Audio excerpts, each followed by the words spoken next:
Naiinggit ako sa boardmate ko at kanyang boyfriend. Mag-iisang buwan pa lang ako dito sa Cavite ate mao dahil sa trabaho at naisipan kong mag-boarding house kaysa araw-araw umuwi. Kasama ko si Jonah, katrabaho ko rin, at sa una ay malaking ginhawa kasi may kasama ako. Pero may isang bagay na hindi ko talaga matanggap. Ang ingay nila ng boyfriend niya tuwing gabi. Unang gabi ko pa lang, nagyaya sila ni Jonah ng inuman kasama yung boyfriend niya. Sabi ko sige, para pampakilala na rin. Sa umpisa masaya, tawanan, kantahan, biruan. Pero habang tumatagal, ramdam kong iba yung tinginan nilang dalawa. Sweet na sobra.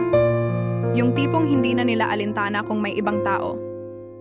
Naglalampungan sila, sa harap ko, halikan, yakapan, gigil na parang wala nang bukas. Kalaunan, nung nagpatay na kami ng ilaw, akala ko matutulog na lahat.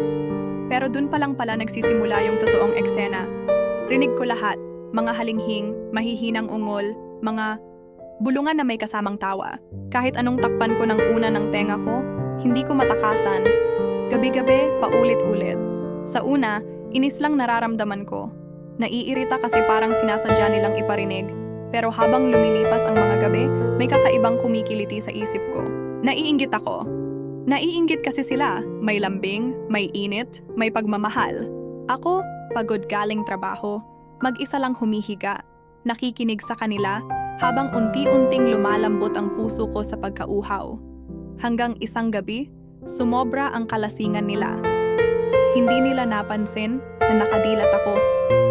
Nakita ko mismo kung paano si Jonah ay nakapatong sa kanya, umiiyak sa halinghing habang yung boyfriend niya ay gigil na gigil.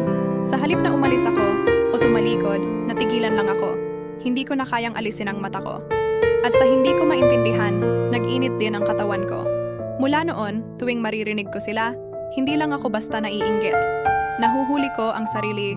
Kung iniisip, paano kaya kung ako rin? Paano kung minsan, hindi lang ako tagapakinig, kundi isa sa kanila? At dun nagsimula yung takot ko. Kasi baka dumating yung araw na hindi ko na lang sila basta pinapakinggan, kundi kusa na akong lumapit.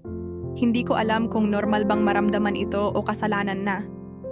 Pero isang bagay ang sigurado, mas lalo akong natatakot sa sarili ko kasi baka mahulog ako sa tukso.